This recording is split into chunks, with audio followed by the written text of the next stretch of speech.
My name is Debbie Savage, and I'm honored to be the current president of the Executives Association of Fort Lauderdale and the CEO of Responsive Home Care. I founded Responsive Home Care 28 years ago with the same desire then as I have now, to provide exceptional care at home for older adults. By the year 2025, just 3 years from now, Broward County's 85-plus population will increase by 83%, making our county, Broward County, the oldest county in the state. Responsive Home Care is prepared with innovative technology which will help us address the need for more care.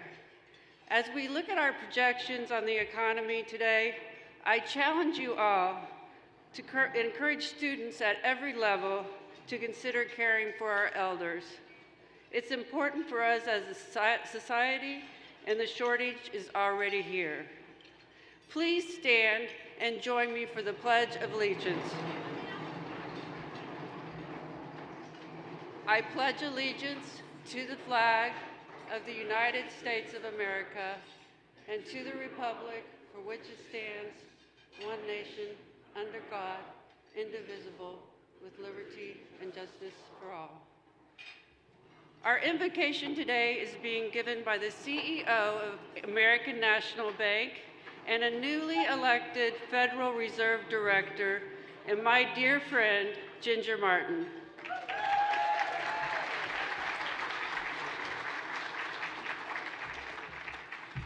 Well, I want to share a passage with you, and I was only going to do a couple of verses, and I started looking at it, and I was like, boy, this is even, better. So it's out of Proverbs, which is really called the Book of Wisdom, and I don't know about you all, but I'm always looking for more wisdom. So here's what the 3rd chapter of Proverbs says. It says, "My son, do not forget my teachings, but keep my commands in your heart, for they will prolong your life many years and bring you peace and prosperity." Verse 3 says, "Let love and faithfulness never leave you. Bind them around your neck, write them on the tablet of your heart. Then you will win favor and a good name in the sight of God and man." This is one of my favorites, verse 5 and 6. "Trust in the Lord with all your heart. Lean not on your own understanding. In all your ways to submit to him, and he will make your path straight." 7 and 8 says, "Do not be wise in your own eyes. Fear the Lord and shun evil. This will bring health to your body and nourishment to your bones." Pray with me. Dear Lord, we just thank you for this day that you've blessed us with. God, we thank you for everyone that's in this room, the families that are represented, the businesses that are represented. And God, we just pray that you would bless us, bless this food that we're about to have, the hands that prepared it, the people that are going to clean up after us. And God, as we, as businessmen and women in this community, Lord, let us be about being the best that we can be. We pray for your favor. God, we thank you that we live in America. God, we pray for this country. We pray for our leaders, locally, statewide, nationally, God. And keep the men and women that are really defending us safe and bring them home safely. We ask this in your name and just give you all the praise and glory. Amen.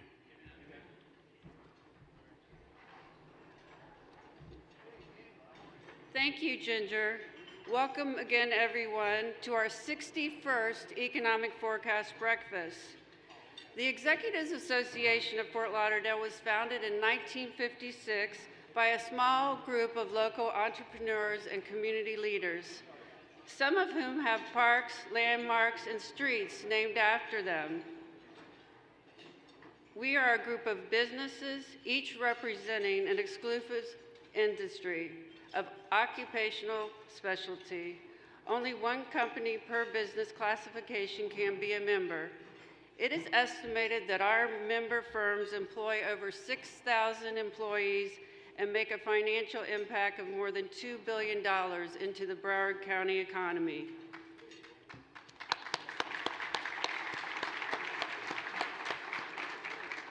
This year, we are celebrating our 66th year as one of the oldest, largest, and most successful executives association in the United States. That is in part because we always are looking ahead evolving, and leading from the front. The last 2 years was no exception. Because of the last 2 years, not despite it, our association is stronger than ever, well positioned for the future. We have focused on enhancing our value for current members and creating and demonstrating value for new and prospective members. We've adapted while remaining true to what made this association special from the beginning, taking care of one another and each other's businesses with dependable sources of supply. At this time, I'd like to acknowledge our extraordinary board of directors and thank them for their leadership and service to our association. Please stand as I call your name. Craig Houston, Vice President, Houston Consulting Group. David Hammond, Secretary Treasurer, CSI International. Mike Sanchez, Immediate Past President, MS Architects. Nick Christian, Past President, Sudus Relocation Systems. Pamela Dalton, Associate Member Chair, American National Bank. Chang Du, Duland Design. Scott Ford, Holy Cross Hospital. Joy Linsky, Jewel Toned Interiors. Steve Palmer, Styles, Honorary Member Chair. Catherine Holcomb, United Way, Emerging Executives Chair. Craig Tanner, Print Basics. Kathy Treby, Treby Custom Construction. And last but not least, Michael Weymouth, Riverside Hotel and the Las Olas Company. And of course, Jen Sherry, our executive director. Too much executive. Thank you for all you're doing. An event like this would not be possible without great teamwork and planning. Today is the largest economic forecast breakfast in our history, with 540 tickets sold. We would be hard-pressed to pull this event off without our economic forecast committee members and the incredible chair, Dennis Drucker. Unfortunately, Dennis couldn't be with us from Ed Morris Automotive Group, but he has been keeping us on task remotely. I would like to recognize the Economic Forecast Breakfast Planning Committee. If you would please stand. Liz Caldwell, Nadine Floyd, yay, John Floyd Jr., Chris Madsen, Steve Trodick, Pam Dalton. I think I got y'all. I would also like to thank our very own execs members, Walter Duke with Walter Duke and Partners, who will be starting us off today, and execs members Kathleen DeLong and Michael Ryan of Merrill Lynch, who secured and sponsored our keynote speaker, David Coe, today. Please give your attention to the screens. We have a short video to share with you about our distinguished organization.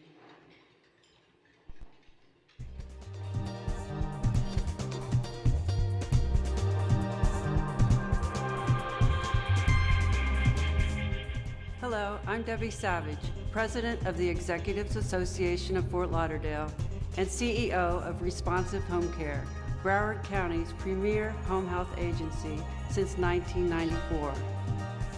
For over 60 years, the Executives Association has distinguished itself by providing dependable sources of supply to our community and beyond. The Executives Association of Fort Lauderdale has been Broward County's premier networking group since 1956. Founded by 19 local companies, the members are committed to deliver exceptional service and provide leads to help each other's businesses grow. Today, upwards of 100 member firms represent the ultimate in reliability, quality, integrity, and customer service. Hi, I'm Scott Whidden, an honorary member of the Executives Association of Fort Lauderdale. My first memory of the association was attending the Economic Forecast Breakfast at the Galterson Mile Hotel with my father when I was 11.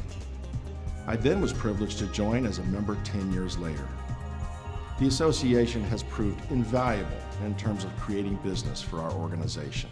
The Riverside Hotel is proud to be a member of the Executives Association of Fort Lauderdale, an organization that's been around for over 60 years. Execs is the best business association here in Broward County. Where else can you showcase your business in front of all the top business leaders? Right here. Because we meet 2 times a week, one business and one social, you really come to know your fellow members. And at the end of the day, there's no better way to do business than with your friends. Membership in the association has been instrumental in our company's continued growth over the years. Many members became clients at Payrolls Plus, and we have and continue to add additional clients from members' referrals and introductions. The execs have been a great source of business for us, but even more, it provides us with people that we can call for products and services who get the job done. Advanced Roofing has been a member since 1996 and has done business and received business from over 80% of the members in the organization. Our affiliation with the Fort Lauderdale Executives Association has allowed us to develop business partnerships with many of the companies and individuals that have helped build Fort Lauderdale and Broward County over the last 75 years. Every business, whether small or large, relies on referrals and leads. That's what Execs is all about.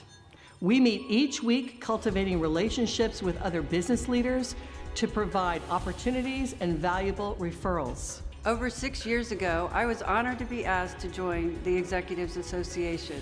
Our association has made a significant impact on growing my business, along with gaining many friends, mentors, and providing access to dependable sources of supply. If you are interested in growing your business, I invite you to visit our website or speak with any member.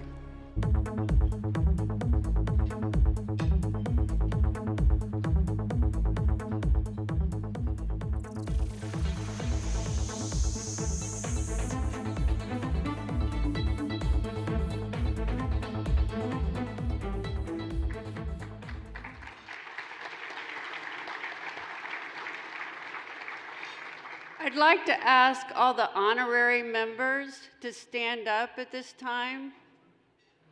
We have Chip Lafferty, Steve Palmer, Dominic Miniacci, Susan.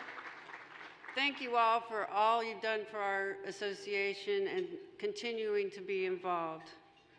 Okay, well, let's get started. It's now my pleasure to introduce my friend and fellow execs member, Walter Duke.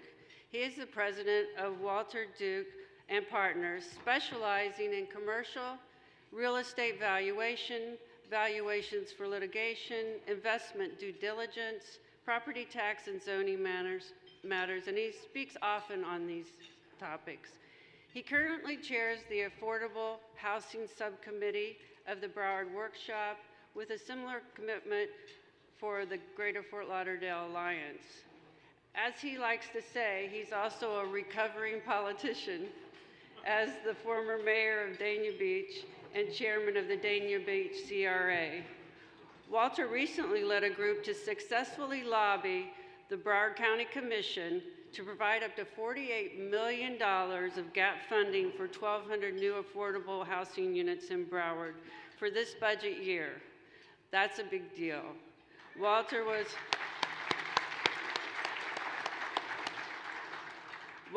born and raised in Broward County, went to high school right down the street, and graduated from University of Florida. I mention this as Walter is uniquely qualified to speak to the economics of South Florida. He and his wife Lisa serve our community in many capacities with particularly big heart for rescue dogs. They have 3 grown children and a rescue pup named Days. Please, let's give a warm welcome to Walter Duke.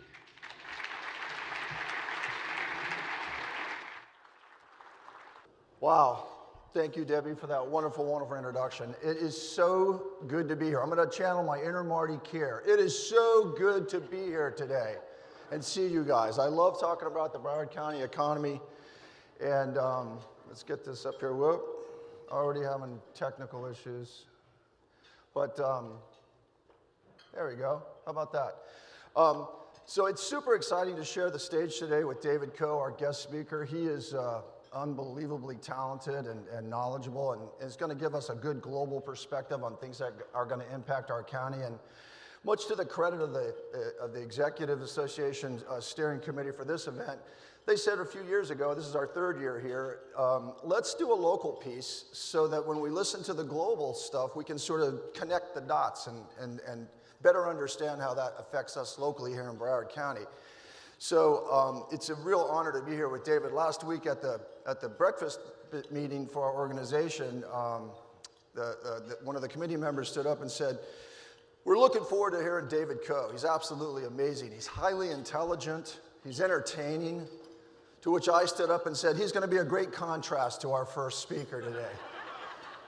To which my good friend Terry Malarkey, business development, big shot at NSU and retired Army, great guy, he said, "Walter, you're selling yourself short.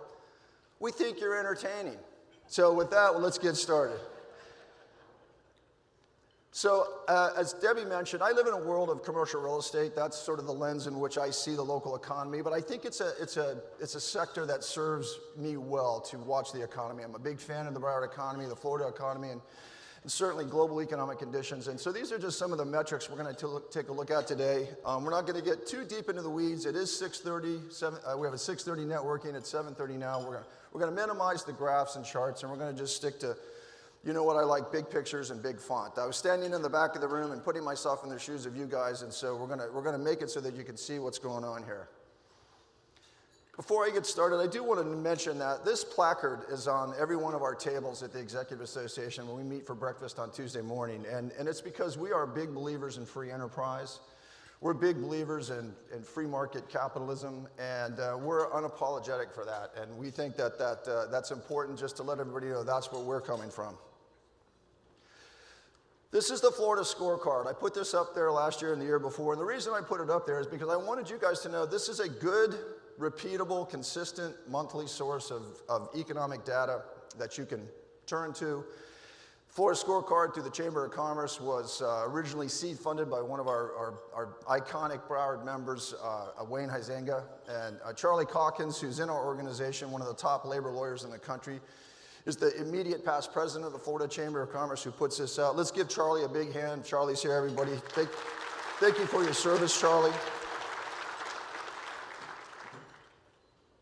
All right, yeah, this is Broward. So they do every county, they do the state, and as I mentioned, this is the last small numbered chart or table you're going to see today. We're going to move on to the pretty pictures. You guys know Lisa does a great job at that. So let's just get our bearings straight with Broward County. First of all, if you are doing business here in Broward County and you are successful and you're running a successful business, you are someone to be reckoned with, because Broward County is no slouch. You just look at some of these numbers here, and it's pretty impressive. We have a $95 billion GDP. We're down a little bit from last year. We took some hits economically, which we'll talk about a little bit later in the presentation.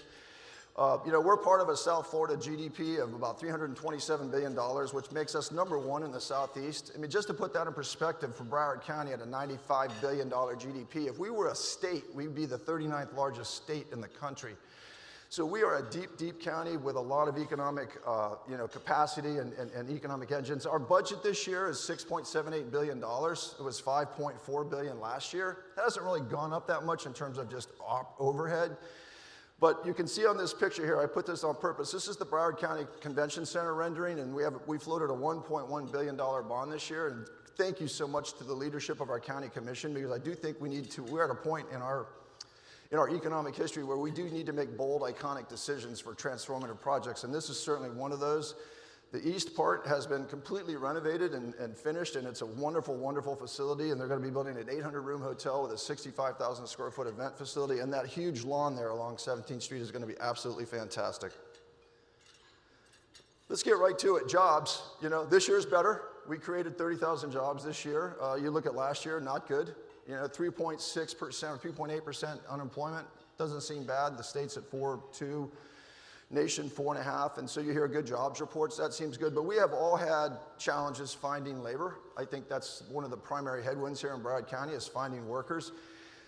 And I'll talk to you a little bit, well, actually, I'll tell you now, I think that that's going to change. I think it's going to be easier to find workers this year, and I think that's slowly going to change for 3 reasons. Number one, I think health conditions are improving. Shane Strum gave us a fantastic report last week at the Broward Workshop that we are getting healthier here in Broward, and vaccines are working and so forth, and so it's a healthier environment. Number two, when these folks come back to the workforce, they're going to find a bigger paycheck. You know, things have changed since they went into their parents' basement and played Fortnite.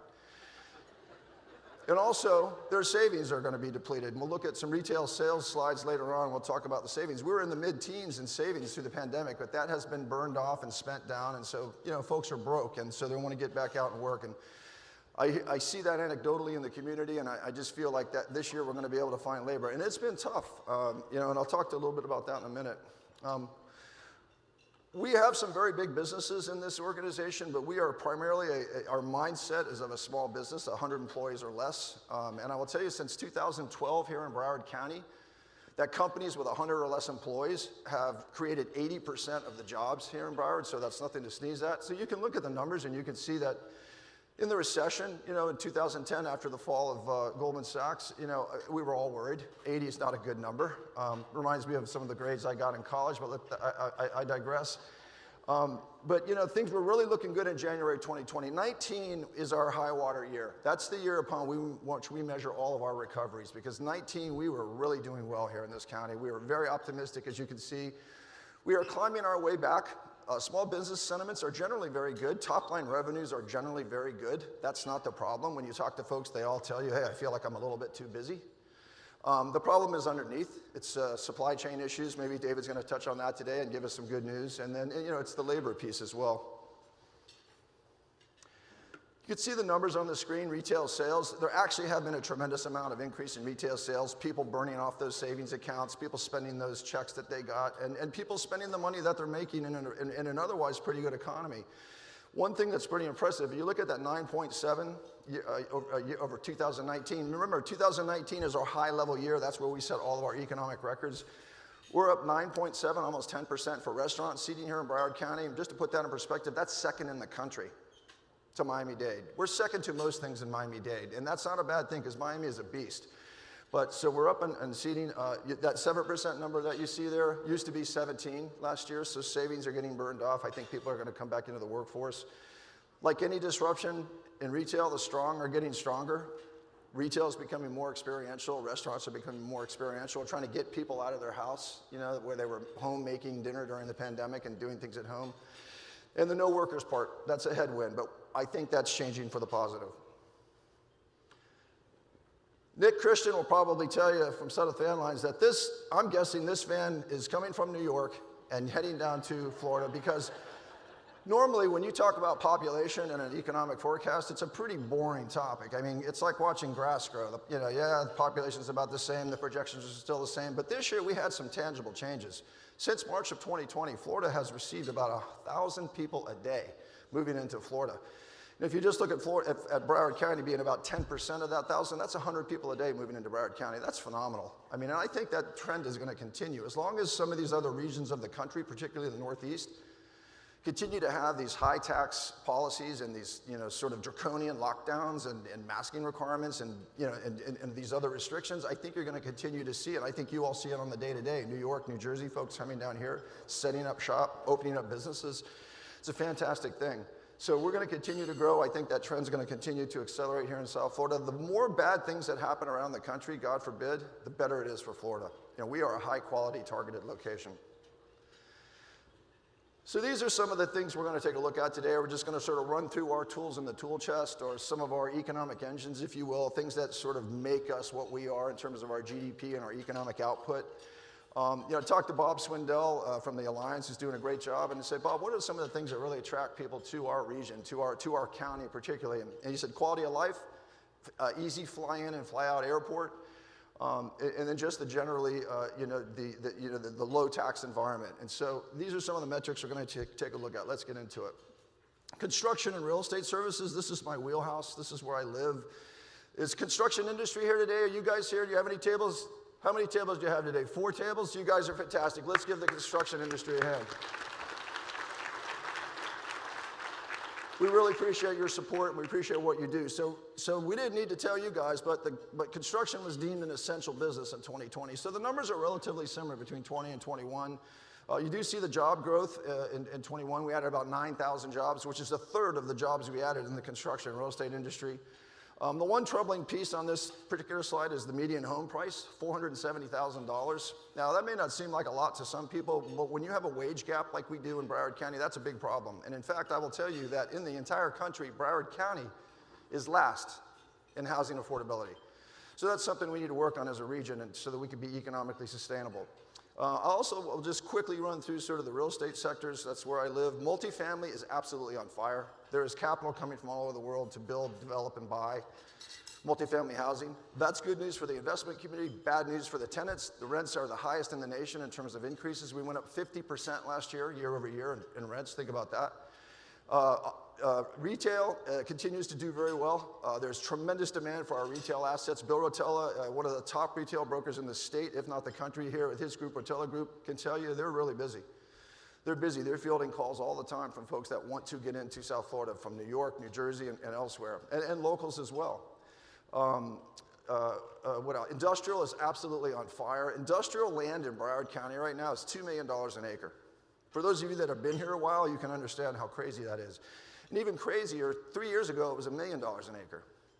So that just tells you the robust nature of our industrial market and the demand for last mile locations and industrial. And so far, when you talk to industrial developers, the tenants haven't blinked yet. They're still paying the rent. So it's just unbelievable. So the one interesting property type that we're all still watching is office. What's going to happen to office? It's moving slower. The leases are longer. And I'll give you the answer. I think generally speaking, home has become more like office, and office is going to become more like home. And I think you're going to see that sort of naturally occur over the next 2 or 3 years. And office landlords are going to have to step up and really worry about how can I make the lives of my tenants easier. Office building owners have never had to worry about that until now. Tourism, that's our big economic engine. Tourism is what South Florida and certainly Broward County was built on. It was built on the backs of the tourism industry, construction and real estate, obviously, marine industry. But things are looking up. Things are looking good. You know, we had great summer bookings. We had group reservations in the summer, and we were really trending toward, outdoing 19 numbers, actually. We had the current variant come along, Omicron. We had some cancellations. We had some pullbacks. We had some labor issues at hotels. I can tell you a good friend of mine, a generational owner of a longtime hotel here in Broward County, the owner of the hotel and her 3 sons were working the towel hut by the pool. That's how short they were on labor. And they were short on towels, too, so they didn't have enough towels. So you can imagine the dilemma that she was in. But I think that's going to change this year. We've got a ton in the pipeline, and back to our affordable housing issue, where are all the workers at these hotels going to live? I mean, so these are the kind of questions we need to answer as a region, as a county, to be long-term economically sustainable. It's good to be resilient and address sea level rise, but we also need to look at our local economy like a garden. We need to tend that garden. We need to say, okay, what are the things that we can do to make ourselves economically sustainable? So I do expect a very good year in local hotel and tourism. The convention center coming online in 2025, increased traffic at the airport, international travel is growing up. And again, as things may be bad in the other parts of the country, that's good for us. We're a drive-to market, so in terms of tourism and hospitality, things are really looking up in Broward County, and I think we're going to have a good year. The marine industry is one of my favorites. It's the unsung hero of our county. Believe it or not, for all the jobs it creates. And John Ray, thank you for that information up there. I appreciate that. For all of the things that it creates, it's really kind of still unknown unless you're in the boating community, but it creates a tremendous amount of jobs. But I want to focus right now on the boat show this year. $899 billion of direct sales, set all-time records this year at the boat show. That's $85 million in sale tax. $25 million of that stays right here in Broward County. So you talk about an economic engine year in and year out. Look at that $1.79 billion at the bottom there. That's equivalent to 4 Super Bowls every year right here in Fort Lauderdale. I mean, that is absolutely tremendous. They set all-time records, so kudos to the marine industry. We do have a couple headwinds up in the corner. You see the yellow print. New River Crossing is a huge issue. It not only impacts the marine industry, but it impacts the tri-coastal link and getting commuters up and down the rail. That's a big, big issue that we're dealing with locally that we have to get right. The second issue is the Bahia Mar, the home of the boat show. Chris Lagerbloom, who's here today, who's doing a great job in the city of Fort Lauderdale. He knows how important the boat show is to our local economy, and so he's working hard with his commission to try to ensure that the boat show stays here and has a permanent home. Underwear. Remember when you guys were here last year, the second top import behind petroleum was underwear. In Broward County, we like our undergarments. We're not shy about that. We like it. We ship them in. The textiles come down from North Carolina. We ship the materials down to Guatemala, Dominican Republic. They make the underwear and bring them back. But guess what, folks? There's a new kid in town. It's melon time. We like our commodities. Commodities are number one this year. Bananas, watermelons. I don't know what it is about the stress of the pandemic, but it drives us to eat fruit. So in all seriousness, the port is one of my favorites. They continue to chug along and vary their various lines of business so that they're not dramatically impacted. They're doing relatively okay. They're making capital expenditures. They just bought 6 cranes. And I'll tell you, the first tranche of cranes they bought, these post-Panamax cranes, I think were $15.1 million. 2 years later, they bought 3 more. They were $16.8 million. So you can just see inflation everywhere that you go. It's constantly impacting all of us as business owners, taxpayers, and just residents. The one thing that's really troubling here is the cruise passengers. If you look at that second line, you see 117,000 cruise passengers last year. Just to put that in perspective, in 2019, we had 4.2 million cruise passengers. 4.2 million to 117. That's basically a shutdown port. The good news is that those numbers are through September, which is their fiscal year. October, November, December, we did 358,000. So we project about 1.2 million this year. So we are clawing our way back in the cruise piece, but that's a huge gash in our local economy. And that's one of the reasons that our gross domestic product has reduced. We're hoping to get that back and get that fixed because we need those cruisers in town. You know, when we're at our peak, we have 80,000 cruise passengers, you know, running around 17th Street in town, spending money and whatnot, although the cruise lines do a good job of bringing them back broke. But we do get a lot of economic benefit from the cruise industry, and I'm very proud of their performance. Airport, amazing, you know, and by the way, we're the only place in the country that has a top 15 airport and a top 15 seaport within close proximity to one another, literally within minutes of one another. That's a huge logistical advantage for us that we need to exploit, we need to continue to exploit. The airport is clawing its way back as well. You can see domestic travel is back, almost back above 2019, which of course is our high water year. Where we are lacking is international travel. That just opened up November 8th. Other countries are opening up, so we believe that's slowly going to recover. But much to the credit of Mark Gale and his team at the airport, he's taken the opportunity during the pandemic to do unbelievable capital expenditures. I think they've spent $2.7 billion in the last 7 years. They've renovated Terminal 3. They're working on Terminal 4 right now, and they're going to build a new terminal, Terminal 5, that's going to host JetBlue. And when that's done in 2025, we expect to have 45 million passengers a year coming into our airport. So kudos to us. And that's really impressive. I'll tell you why, because our airport only encompasses 1,400 acres. Now, that seems like a lot in Broward County, but there are airports in this country that are 30,000 acres. So we are really doing a lot with a little. Tech industry, I want to mention the tech economy because it's evolving. The Alliance just did a fantastic report in cooperation with the workshop and some others just about the state of our tech economy. And I think that a lot of it's kind of fuzzy to measure in terms of workers and things like that. But one thing you can measure is investor interest. And you can see up there have been 75 deals, venture capital deals done in Broward County in the tech space. And those folks come down and they open up warehouses and they open up businesses and they run them. So we really feel like we need to continue to nurture tech. It's important to the future of our economic sustainability. And just on that note real quick, NSU, FAU, some of our local colleges are doing a fantastic job at promoting that, supporting that, and nurturing that. So, you know, we're lucky to have them. So here's the money shot. Here's what you paid for, the big forecast. I've given away some of the answers already. You know, I think that the great migration that we talked about, the population is going to continue. And the more bad news we get or bad policies we get in other states is going to only accelerate that trend. So that's fantastic for us to be able to have that. Real estate, okay, Marty, Kier, close your ears for a minute. Real estate is going to continue to boom this year. Values are going to continue to increase. I'm sure Marty's going to be super fair with his assessment says, so we're not going to worry about that. Cruise, hospitality, and FLL, as I just mentioned, are going to continue to improve and recover. We've done a great job sort of cleaning up our house during the pandemic, much like Mike Weymouth did at Riverside Hotel. He took that opportunity to entirely redo his hotel. I mean, these are smart business moves, and you love it when you see our economic engines and our port and airport make good, smart business moves on our behalf of taxpayers.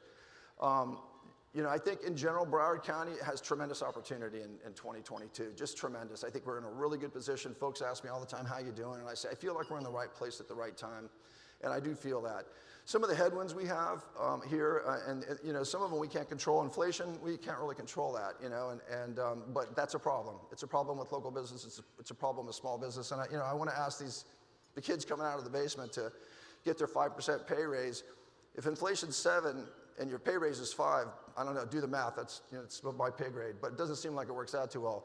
Lack of vision is going to be a headwind here in kind of a weird way, because I really think that we are in a position here in Broward County right now. We've got the city government center. We've got the New River Crossing. I mean, we've got some huge, huge transformational projects, much like 595 back in the day, much like the airport south runway. These things have to get done. We have to get them over the finish line, or we're going to fall behind.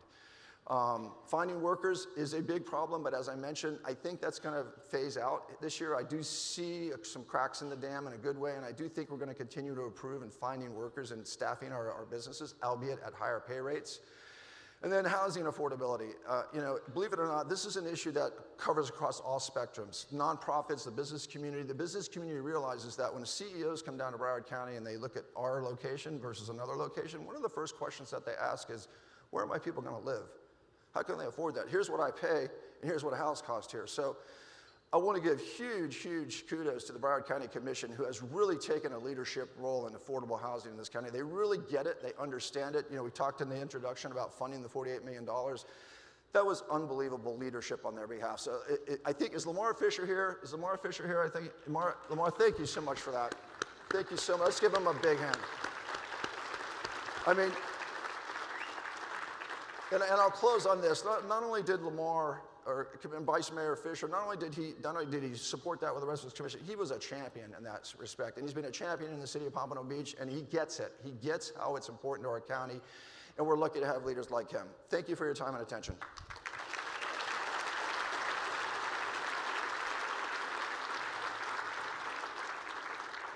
Yep, thanks. Great job, Walter. Thank you so much. Now I'd like to introduce Kathleen DeLong from Merrill Lynch to introduce David.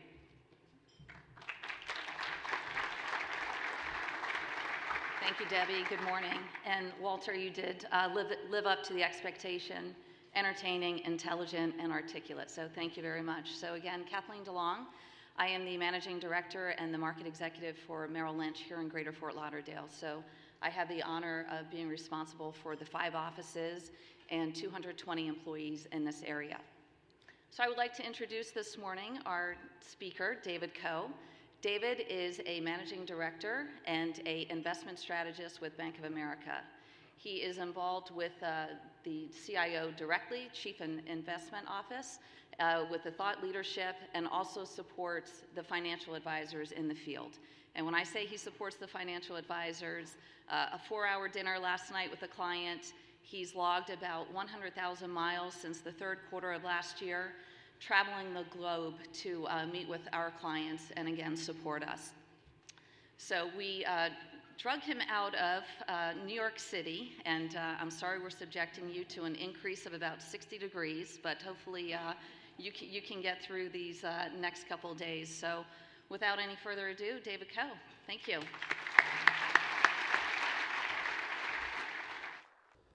Well, good morning. Thank you to all of you, Debbie, Walter, Kathleen. It's not just the great weather that brings me here, but we're actually in the Coe household starting potty training with my youngest son today, and so you didn't need to ask twice for me to come down here. Look, I think that one of the real flaws of Wall Street sometimes is we tend to overcomplicate things, right? And we tend to try to wind ourselves up, thick presentations, lots of analytics, more disclosures than we probably need. When in essence, if you look at a lot of things, I would suggest, whether it's with this economy, the markets, inflation, you know, the operative word in my view is perspective. So let me just start to kick off with a few things. In reality, if we were sitting here in February of 2019 or February of 2020, and we said, hey, in the next 24 months, you're going to see oil go to zero. You're going to see the greatest decline in the stock markets since 1929. You're going to see a contested election, right? You're going to see unemployment spike at a velocity that we haven't seen since the Great Depression, right? You're going to see an increase in the size of our national debt from about $22 trillion to about $28 trillion. And with all of that, if I were to tell you that the equity markets, and let's just use the S&P as a proxy, would have gone up by about 150%, not so bad, right? If unemployment gets to where we are, which is a little bit south of 4%, not so bad. And maybe the only head scratcher is that the Bengals are actually in the Super Bowl at this point. Right? Sorry if I'm offending anyone from Cincinnati. So let's talk about three things here and the implications, right? So number one, what's going on out of Washington, D.C.? Number two, where's the American consumer at? And then number three, perhaps most germane here, what's going on in terms of the impact to business? So from a D.C. perspective, and we can divide it into two things. We dodged a few bullets last year when it comes to taxes, right? Now, folks here in Florida may not be as sensitive to that as folks in New York or California. But if you think about in February of last year, people were worried about cap gains, right? Estate taxes, carried interest taxes, the billionaire tax that was out there. I don't know if that's going to impact a lot of people here. I sure hope so. But the reality is we dodged some bullets there. And while that infrastructure bill was certainly needed, and I heard Walter mention, the improvements in the port that's taking place, and that sort of investment for innovation is something that we all need to see across this country. The reality is we saw a lot of dodged bullets, even on the corporate tax rate side as well. And then from the Federal Reserve's perspective, Chair Powell, we can certainly have a debate on whether all of the stimulus monies were needed. But the one thing that I have to give Mr. Powell credit for is the ability to manage the narrative. And here's what I mean by that. So I've got 3 siblings. I'm the oldest of 4. And my youngest brother, never lets me forget the fact that with every successive sibling, they somehow get smarter, more athletic, better looking. And you know what? He's probably right. But the youngest guy, my youngest brother, Mattis, who went to an Ivy League school, played college sports, 6'2", strapping guy.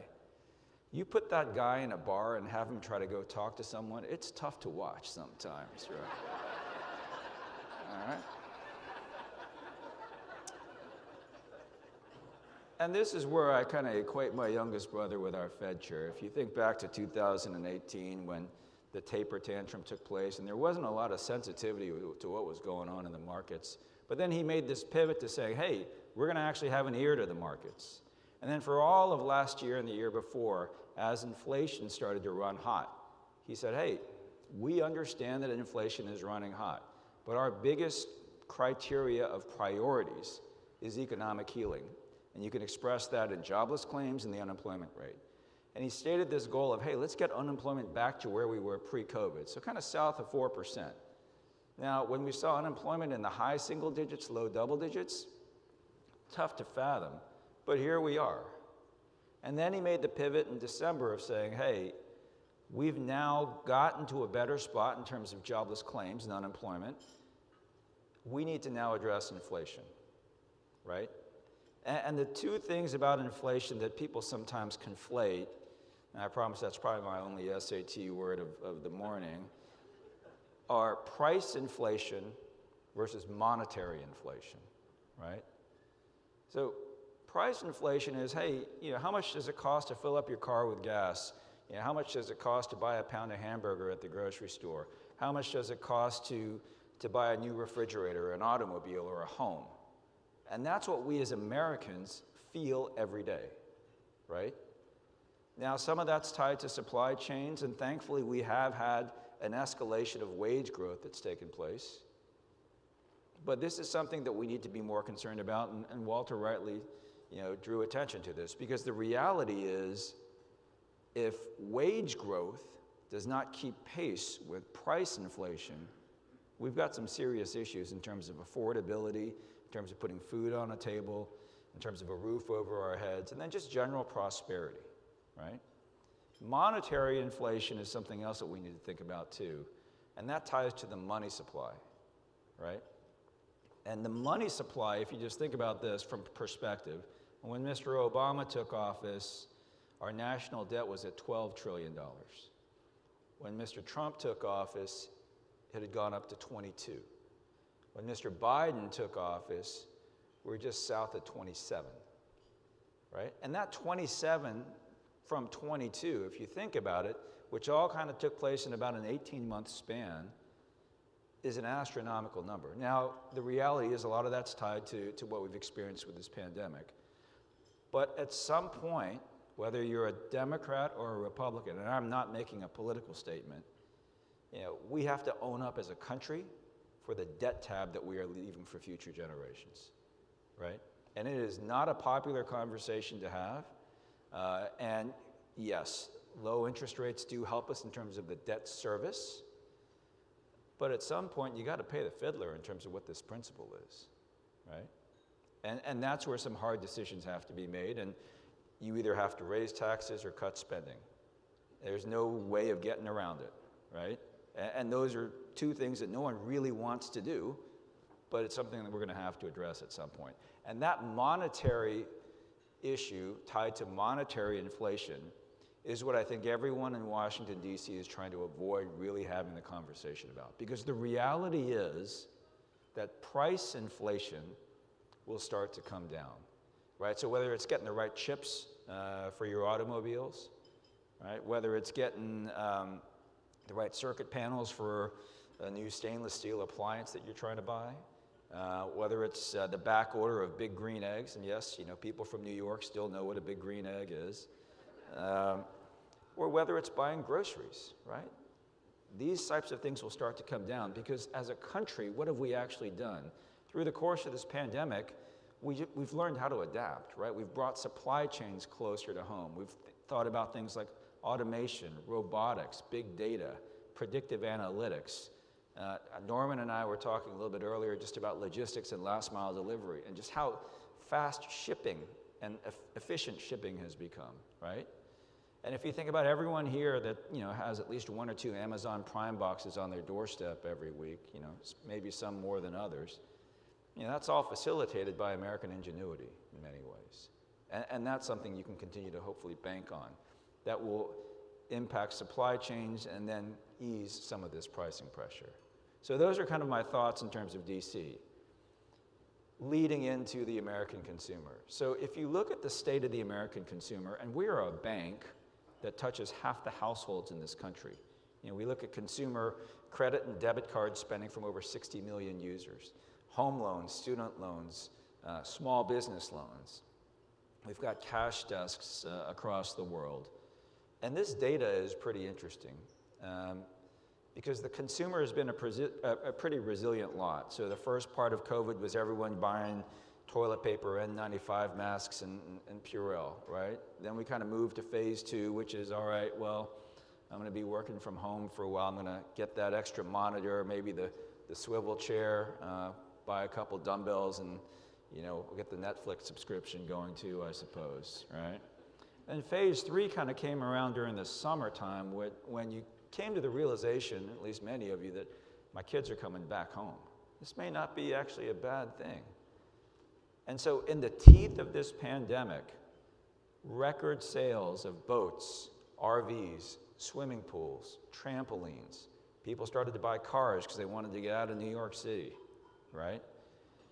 And those are not purchases you make as a consumer or as a small business owner if you're worried about where your next paycheck's coming from or how you're trying to keep the lights on with your business, right? And it was reflective of wage growth, the fact that savings levels for most Americans had been the highest that we've seen in 25 years.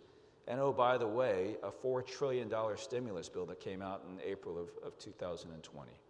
Now, here's what we're seeing today, and Walter put up a really interesting statistic on savings.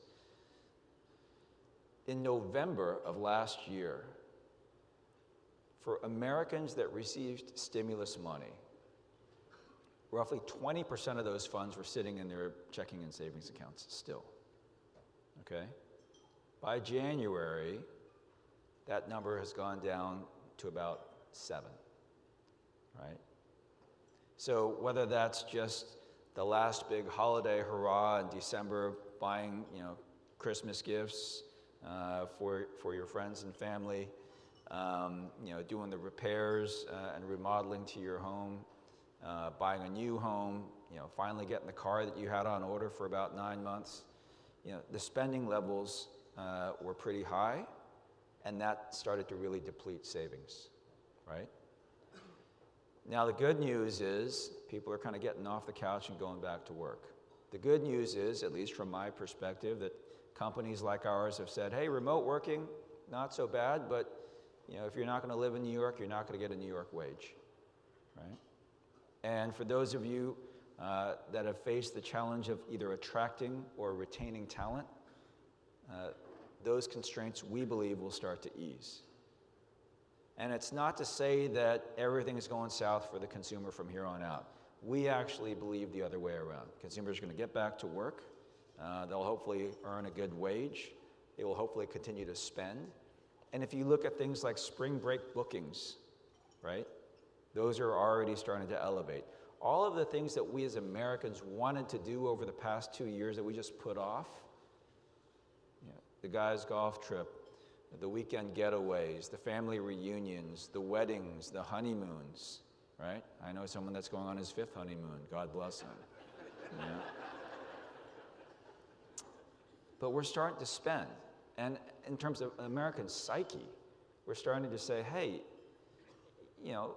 this virus, yes, we understand it's serious, but at some point, we have to just get on living our lives, right? Mask, no mask, social distancing, no social distancing. We just have to kind of accept the fact that this is here, but that doesn't mean that we join our kids, as Walter talked about, in the basement playing Fortnite all the time, right? We got to get on moving. We got to run our businesses, right? We have to continue to grow and expand our economies and take care of our own. And I think that that's kind of where the psyche, at least from what we see in the data, is telling us. And it can't just be data, right? You talk to the Uber driver, you talk to the people in the airport, you talk to people at the bar and the hotel that you're staying at, and you start to get this kind of feedback and this sense that, hey, things are starting to open up a little bit more. And as consumer sentiment continues to gain more momentum, so will businesses, right? And what we've seen is, despite some pretty challenging headwinds, businesses have been pretty resilient. And we do anticipate corporate earnings this year to be pretty good.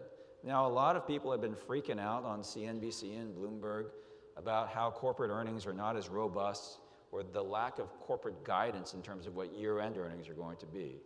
Well, no kidding. There is a playbook for CEOs and CFOs to underpromise and overdeliver in terms of what year-end earnings are going to look like. And we went through this back in 2019 and 2020 and then 2021.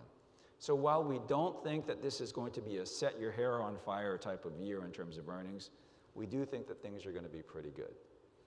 And the diversity of where those earnings are coming from. Remember, not too long ago, you looked at any of these major equity indices, the S&P, NASDAQ, you could count on 2 hands, right? The companies that were generating those earnings, right? It was either healthcare or maybe the FANG stocks. Now it goes way beyond tech and healthcare. You've got industrials, chemicals, cyclicals, logistics, energy, financial services, consumer, real estate. And that diversity of earnings is really, really healthy for our financial markets. So, it's interesting. I see the people on CNBC, and I'll hear people from time to time talk about their views on the market, and that's fine. And there is something to be said for having an economic forecast. But the reality is that every individual in this room is not in the talking business. You're in the doing business, right? And if you're in the doing business, then it begs the question of, well, what do you actually do with all of this information, right? Whether it's for your own businesses, your corporate balance sheet, or frankly, even your personal savings. So here's what we recommend you do. And you know, as Kathleen alluded to, so we run some portfolios out of the Chief Investment Office. You know, at this point, we've been entrusted to steward a little over $300 billion of personal assets. There's probably another $300 billion that follows exactly what we do and we don't have full discretion. And there's probably close to another $400 billion of corporate assets that we're managing. And here's what we're actually doing. So we are maintaining an overweight to US equities. And we believe that equities, both in terms of large cap equities, as well as small cap equities, will continue to perform well this year. There's going to be some white knuckling in terms of the volatility, no doubt about it. But if you just look at the health of the American consumer, you look at where businesses are positioned, we still feel pretty good about where we are as a country and what the businesses are doing, okay? Sector-wise, you know, we're trying to balance between value and growth. What does that mean? It doesn't mean that you give up on all your tech exposure or on your biotech exposure or your healthcare exposure, but we're actually tilting more value today versus a couple years ago when we were more heavily tilted growth. So chemicals, industrials, energy, financial services, logistics, those are some pretty compelling areas to be in right now. From a fixed income perspective, you know, the idea of having that 4% walking around money from your fixed income, that's tough to achieve right now unless you're going further out on the risk curve. So what we're primarily doing, and this is really for moderate to moderately aggressive or moderately conservative investors, is we're actually just using fixed income as a ballast. So we're not using it as an income generator or as a yield stream right now. We're using it from a diversification perspective, and we're keeping the duration in terms of, you know, the length of the maturity on fixed income relatively modest. For those of you that are tax sensitive, we would suggest looking at municipal securities. For those of you that are tax insensitive, we suggest you look at short duration investment grade corporate debt. And that's what we're using as more of a ballast, because at the end of the day, you know, the operating philosophy or mantra that we're trying to deploy is it's sometimes better to be less wrong than more right when it comes to managing money, okay? And the reality is that for the vast majority of the clients that we have the good fortune of working with, this is not the get-rich business, right? This is the stay-rich business. And the get-rich part is what you all have done as entrepreneurs, as business owners, as builders, right, of either enterprise or your communities. We're just trying to help you as stewards to stay there or to grow it thoughtfully. Now, besides equities and fixed income, real estate, you know, alternative investment strategies are certainly things to have a conversation about. And with real estate in particular, let me dig into that. I think that we're at a really important junction as a country in terms of what's going to happen with residential real estate. Because over the past, call it 18 months, we've seen this really interesting inflection point where now the millennials have taken over in terms of aggregate population segment beyond the baby boomers. So the millennials are the biggest cohort in America. And just for those of you that are trying to figure out what the exact parameters of millennials are, we define it as folks born between 1983 to 2000. And this crew of millennials, it's an interesting lot, right? They couldn't change a tire if their life depended on it. You know, they don't know how to wire a lamp, you know. If you want to see something really interesting, go to a Lowe's or a Home Depot and just look at people with a phone just kind of walking around aimlessly like that. That's probably a millennial, right? Statistically speaking, 52% of all millennials think that people are inherently good, But 81% of those millennials think they're the nicest person they know, all right?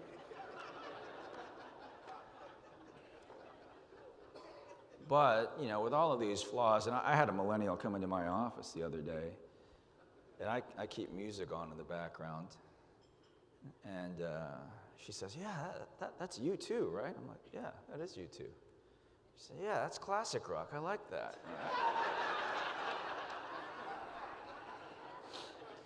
Now, DIY, music selection, there's some room for improvement there. But millennials will be the biggest driver of residential real estate purchases for the next 25 years, and you can take that to the bank, okay? And what millennials want, versus I'm a Gen Xer, right, or the baby boomers, is very different, right? Millennials want this sense of convenience, of community, right? They don't want the 10,000 square foot Toll Brothers home, right? They want hi-fi internet, valet parking, the gym, the ability to walk to the Whole Foods, pet spas. That's actually a thing, you know? And this is going to reshape the way builders, building products companies, developers, right? Banks like us that finance these projects, think about residential real estate for the foreseeable future. So Walter brought up this concept of, well, you know, how is housing going to stay affordable? And it's a real conundrum. I mean, there are some emerging technologies like 3D printing that may reduce the overall cost of home construction, and there are a couple of, you know, prefab or 3D printed communities in Austin that have been built, and it's going to be interesting to see how those things, you know, unfold in terms of their success. But man, these millennials, you know, for all of those kind of flaws, and I'm sorry if there's anyone here from 1983 to 2000, but you know, you better own it because that's what you've been labeled with at this point. They are a resourceful lot, and when they're trying to figure stuff out, you know, they don't have the operating manuals they go through. They just look on their phone and go to Ask Siri or check out a YouTube video to how to get, you know, on how to get stuff done. And that gives me some great comfort because this is a resourceful lot in many ways. And that resourcefulness and that ingenuity, despite some helicopter and snowplow parents that are out there, and I know that there are some of you that are out there, right? This is, I think, going to be a great driver for growth in our country over the next 10 years. So the overweight to equities, it's not because things are perfect and everything's just going to go hockey stick up. It's because we see from a fundamental perspective that as a country, you know, we've demonstrated to ourselves we can be adaptive, we can be resilient, we can be resourceful, right? We don't crack under pressure, generally speaking. And I think that the millennials are going to take a big cue from this because they're watching it. They're watching what their parents are doing. They're watching what their grandparents, their bosses are doing, their community leaders are doing. And this is what gives us some real hope as a bank. And it's what helps us to stay focused, not on, you know, what's a number on the bottom right-hand corner of CNBC doing, right? We're focused on the bigger picture issues of planning, you know, helping people get to retirement, putting their kids through school, buying the vacation home, you know, or a boat at the boat show. Don't buy too big of a boat. You know, I always see that happening. But if you think about, these are the types of things that actually matter, right? Being able to sleep well at night, knowing that there's a there, if that makes sense.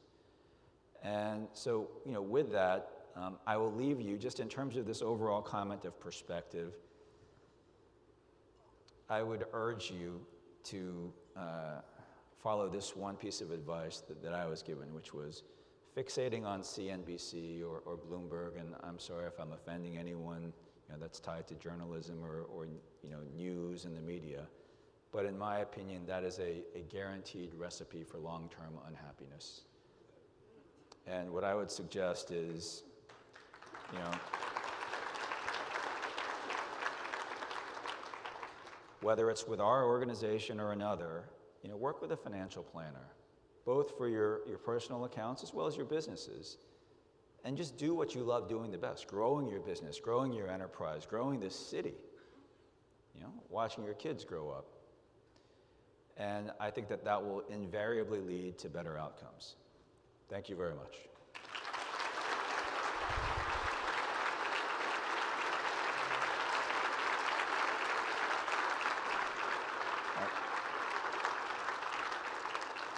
Debbie, I'm happy to take any questions if you would like.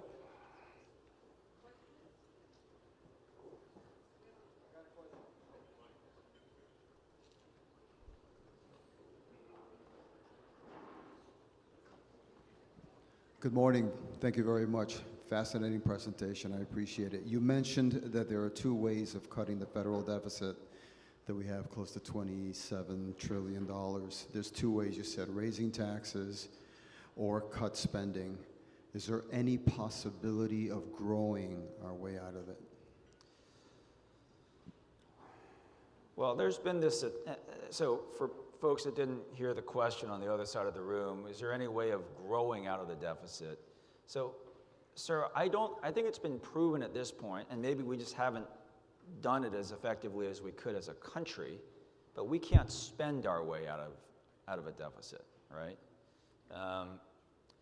And I think that the idea of growing is important, and frankly, we're never going to get out of this pickle unless we continue to focus on growing. Because if we just say, hey, we're going to bunker, and we're just going to try to, ride through this storm, guess what? Other countries, other municipalities, other states, however you want to characterize it, other businesses in your field will just pass you, right? So the idea of the imperative of growth, of innovation, expansion, that has to be there. As much as I'd like to believe you in terms of having growth, be that bell cow, if you will, to get us out of this, I think it's going to be very difficult right now unless you address this idea of we've just got to cut down the sizing of our national debt. And one of those two levers just have to be pulled, if not both, in some way or another. Yes, sir. Good morning. Hello? Good morning, thank you.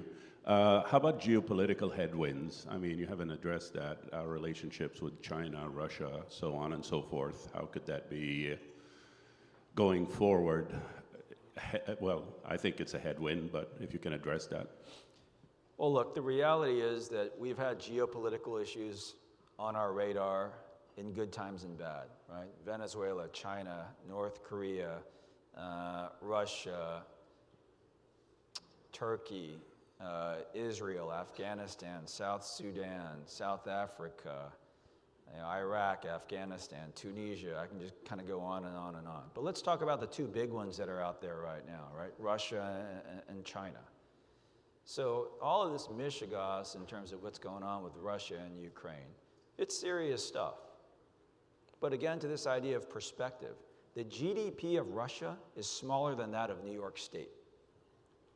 Russia's consumer purchasing power is 2% of global consumption, or global purchasing power.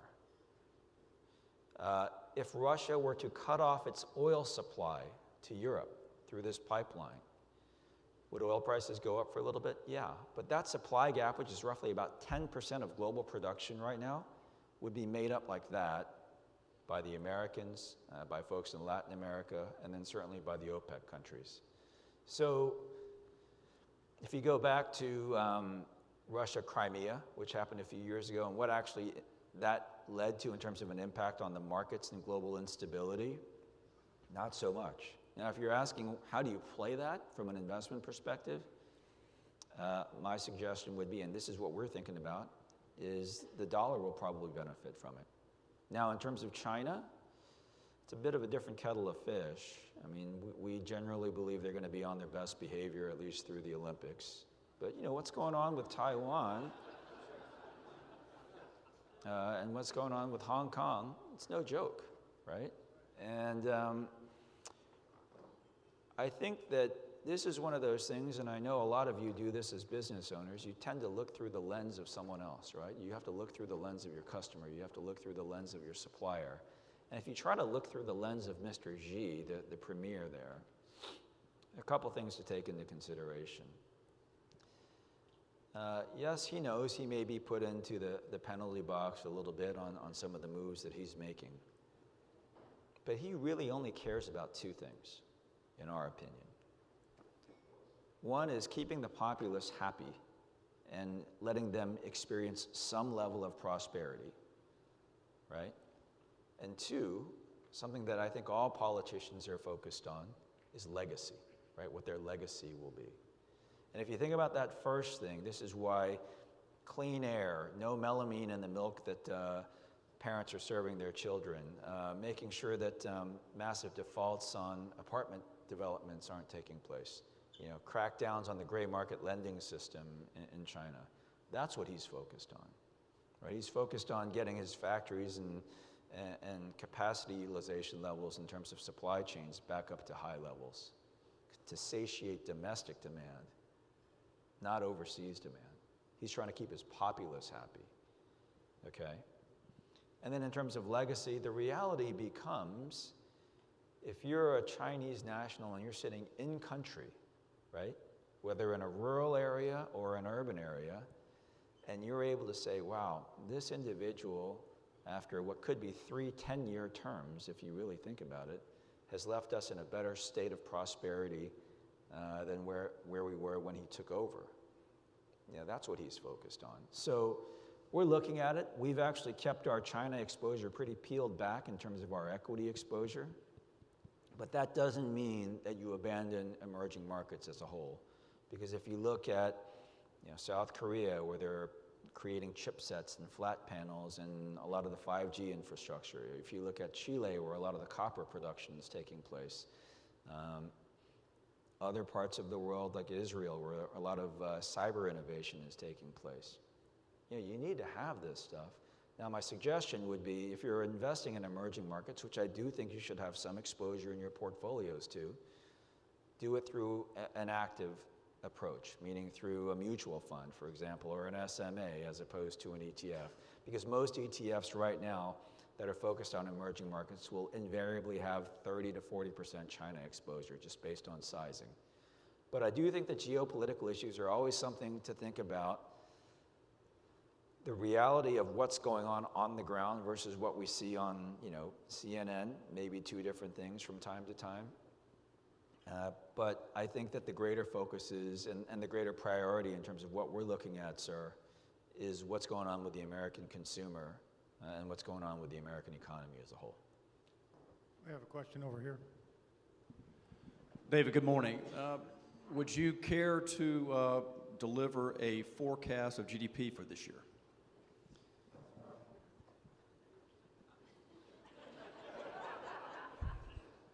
It will be okay.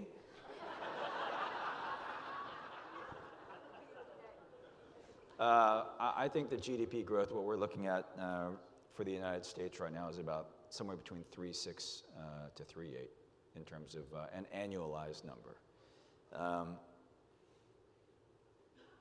That's been ratcheted down from about 4% fairly recently, and that's okay because 3 to 4% growth, it's not bad in this whole idea of perspective, right? And so let's see what we weather out in terms of supply chain. Let's see what we weather out in terms of the outcome of the midterm elections, right? Let's see what we weather out in terms of any future strains or variants, that come through with this virus. And as with all folks, we'll reserve the right to adjust that as we see fit. But I think somewhere kind of in the high threes is the right number to think about. Yep. Good morning. Question for you as it relates to resiliency, the environment. Obviously, when you flew in, you saw we're surrounded by water down here, and we're trying to get a grasp on where we need to go, how we're going to pay for it. How will that affect the markets, and do you guys look at global warming and sea level rise as an issue? So all of the environmental concerns, and they can be expressed through, global warming concerns. They can be expressed through, water scarcity. They can be expressed through carbon neutrality. There are a lot of other, ways to slice this up. The short answer is yes, we are looking at it. the short answer is, we've only got one planet, right? And I think that companies are becoming more and more sensitive to this. Their investors, whether it's pension plans, insurance companies, sovereign wealth funds, university endowments, or the average Jane or John Doe living in any town USA is becoming a little bit more attuned to this. So I think that there's going to have to be this delicate balance that still takes place in terms of the balance of conservation with the balance of, hey, we've got to continue to grow and try to prosper, to let people just have a good state of living. And there's no easy answer about this, but what I would say is when we think about investing, right, this is never a black and white issue. For example, there's been this whole cohort in America that's been jumping on the bandwagon to buy electric vehicles and how this is going to be, cleaner for the environment, how this is better for our future generations. Well, guess what? 70% of all the power from charging stations for these electric vehicles come from coal-fired plants. Right? And so, these are kind of the delicate things where it's not just a one solution solve for everything, but we are trying to look at it. We are trying to sort it out. Coal-fired plants will at some point, I think, really lose their level of prominence. I don't necessarily know if they'll go away. I mean, you saw what happened, for example, last year in the state of Texas when they had this freeze take place and how that didn't kind of go according to plan. So I think the answer to your question, sir, in terms of how we're looking at it within the Chief Investment Office is we're becoming more and more sensitive to it. We understand that economic sensitivity as a filter or as a scorecard is something that investors are using more and more. The real question is, where does that get us? And I would suggest that we continue to be aware of it, but not take our eye off the ball in terms of, are there fundamentally good businesses, fundamentally good economies that are going to continue to let the country prosper? One more question, David. Thank you, Mr. Coe. This is Bob Case. I have a question that we all keep hearing the scuttlebutt about cryptocurrency, and how do you see that evolution, and also one world currency? You keep hearing that with all the manipulations that go on that we don't even see or know. Appreciate your viewpoint.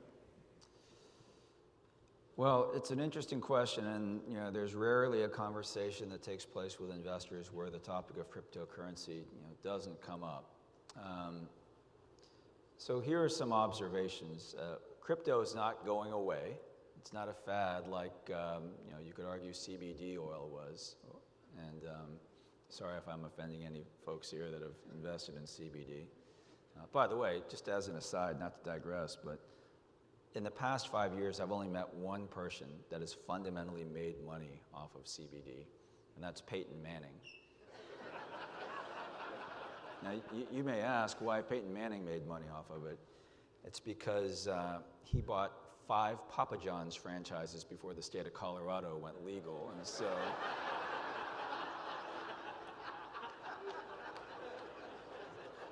Going back to your question on cryptocurrency, though. Look, it's not going away, but there are a lot of chapters left to be written in this book, sir. And I think that the big question is, what currency will prevail, right? People are talking about Bitcoin versus Ethereum, and you got Dogecoin that's out there. And there may be a real case where the best currency may not be the winning currency, too. I mean, you go back, or some of you may scratch your head and you're gonna have to look this up if you're a millennial, but if you remember when the VCR was invented, right? And you had Betamax versus VHS, and there was a big battle between companies, right? So we don't know if it's Bitcoin or Ethereum or Dogecoin. What happens if Microsoft launches a currency? What happens if Amazon launches a currency? What happens if the state of Florida or Broward County launches a currency, right? Now that's disruptive technology right there. So what I would suggest is focus less on the currency and focus more on the pipe or the blockchain technology. And there are a handful of blockchain technologies that are out there that are pretty interesting. So if you're asking, Whether this is something that's here to stay, my suggestion would probably be yes. But if the real question is how do you play crypto, I would suggest you focus more on the blockchain technologies. All right? Thanks very much.